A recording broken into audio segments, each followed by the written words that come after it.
2026-cı ildə orta aylıq pensiyanın 590 manata, yaşa görə orta aylıq pensiyanın isə 629 manata yüksəlməsi proqnozlaşdırılır. Sfera.az məlumat verir ki, bu barədə Əmək və Əhalinin Sosial Müdafiəsi Naziri Anar Əliyev ASTV-də yayımlanan hədəf verilişində məlumat verib.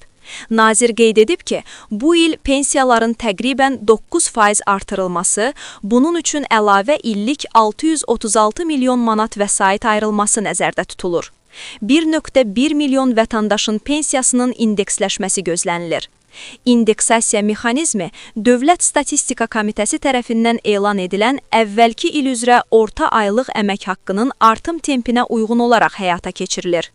Komitə rəqəmləri elan etdikdən sonra məbləğin tam dəqiq şəkildə nə qədər indeksasiya olunacağı bilinəcək, deyə nazir əlavə edib.